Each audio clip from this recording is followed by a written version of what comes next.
Mikey Williams and Amani Bates may never get the chance to play each other because of this secret. Now, before I get in the video, try to make sure you guys give a like on this video, subscribe to the channel, and turn on post notifications, get a new notification every time I upload a new video, and if you enjoy the content that I put out. Let's get into it. Now, Amani Bates and Mikey Williams, this has been one of the matchups that everyone is so excited to see. These are such two great players, and being that Mikey Williams is really showing out in all his recent games, and Amani Bates, obviously the #1 player in the class of 2022, and is considered the next LeBron James. And a lot of people compare him to KD because, of course, his height as well as his shooting ability. He can dribble the ball, it being that tall, and also he can shoot the ball, which makes him deadly on the court, and a lot of people are very excited to see this matchup. Now, I made a previous video saying this is going to be one of the best matchups that we will ever see. But there is some other news here that I was shocked to hear about, and a lot of you guys were pointing this out to me in the comments section below. Now, Amani Bates actually very recently just suffered an injury in one of his games. Now, this is breaking news because, of course, if he's injured and dealing with an injury, he is questionable as to whether or not he will play against Mikey Williams and Lake Norman Christian, which is terrible. Everyone wanted to see this matchup, but who knows, it may not be happening. Of course, Amani Bates is 6'8", 205, plays for Ipsy Prep, and they have a really good team. And Amani Bates, of course, is leading the team, averaging a whole lot of points. But it's sad to see that he might not be able to play and go head-to-head against Mikey Williams. A lot of people say Mikey Williams is overrated, he has too much clout, and he's going to be going head-to-head against a guy, probably arguably the best player in high school basketball right now. And being that he's getting compared to LeBron James, man, this matchup would be crazy because Mikey Williams would be able to prove himself against Emoni Bates. Emoni Bates is one of these guys who I think has a whole lot of hype to him, but he's one of these guys who stays off social media, stays to himself and gets buckets and stays in the gym. Mikey Williams, of course, as I keep saying, he's a little bit more flashy, but comparing these two and them two going head to head, man, that would have been a very exciting game to see, but unfortunately, it may not be happening. That is too bad. Now, on the other hand, there is some breaking news about Amani Bates that I want you guys to make sure you're aware of. Now, first and foremost, Amani Bates is really young. As of right now, as of today, he's 16 years old. He turns 17 tomorrow. But in this case, the biggest issue with Amani Bates, and a lot of people are putting this rumor out there, he might be reclassing. Now, this is shocking to hear because he would actually be reclassing from the class of 2022 into 2021, and he's moving forward a class. Now, the reason he is actually maybe doing this is because of his age. Now, Amani Bates, for the time being, tomorrow he's going to be 17 years old. The issue with this is that by the time he goes to the NBA draft, he's going to have to wait some time. He will actually have the opportunity to, if he does reclass, to go, and of course he's committed to Michigan, so he'll be able to go and play for Michigan and actually stay there for 2 years. Now, the reason people are saying this may be a good thing is because he's going to be playing against a lot better competition and will be able to develop himself for the NBA. Now, the NBA draft actually has an age where you have to be at least 19 years old to get drafted. Now, in this case, Amani Bates is going to have to wait, and he's in the perfect age bracket right now, being that he's in the class of 2022.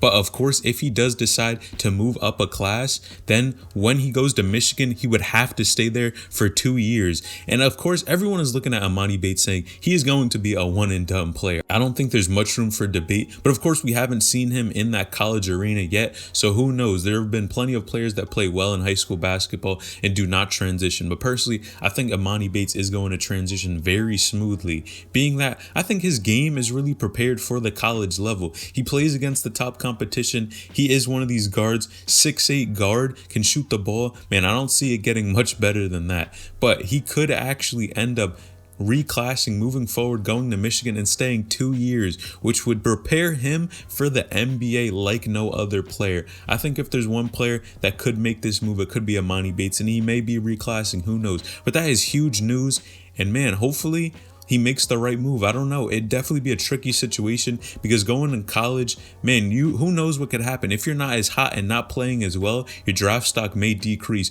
But on the other hand, if he does perform well at this school, at Michigan, and plays well for the coach, man, it could really propel him and help him develop and really have a great and excellent NBA career and start off strong. But you guys let me know, do you think he should reclass or not? Now, on the other hand, we have Sharif Cooper just went off in his most recent game again. And I'm going to be honest here, man, I think Sharif Cooper, like I said, one of his biggest issues is shooting, but this guy can score the ball regardless if his shots are on or not. He has an excellent ability to get to the hoop and just put the ball up and draw fouls and contact, which makes him a very unique guard. Now, he actually had 28 points, 8 rebounds, and 7 assists. But man, shout out Sharif Cooper. He is one of these guys who seems really consistent in scoring the ball and getting his teammates involved. And I know I'm not the only one that sees Sharif Cooper loves to throw his teammates the alley-oop. I think he throws more alley-oops than a lot of other guards in college basketball, and that's because his teammates could jump, they could go for it, man, and he loves sharing the ball and getting his teammates involved, which is great to see for a college guard. Now, Sharif Cooper is really doing great things at Auburn, and like I said, he's being very consistent. A lot of his games, he's having 20 plus points, a lot of assists for sure, which shows he is one of these guards that loves to get his teammates involved, but also shares the spotlight and doesn't make it all about him. See, although he's scoring points for his team, he knows that he can't win these games without his teammates, and he clearly utilizes them to the fullest so that they can make sure that they get W's. Now, on the other hand, Sharif Cooper has an excellent defensive ability and loves taking charges. I don't know if I'm the only one who saw this, but Sharif Cooper loves getting low and taking charges, man, and a lot of times he gets these calls, which makes him very excellent. And being a great defender at that height is great to hear. Now, I had actually compared Sharif Cooper to some of the NBA guards in my most recent video, and I accidentally called Chris Paul a little bit taller than he really was. But at the end of the day, the point is, when Sharif Cooper gets to the NBA, that is going to be the real test of his talent and skill. Those guys are big, and you have to be able to go against really tall, strong players and hold your own on the court. These guys have been playing there for a very long time. You're going to be playing against NBA vets, so being able to play under pressure and get your teammates involved is something Sharif Cooper excels on, and hopefully he can really make that transition to the NBA. I think he's a great player, and he's not going to have too bad of a time. Like I said, the only things he needs to improve on are his jump shooting, but at the end of the day, man, he is still a great player. Now, on the other hand, social media is going crazy right now.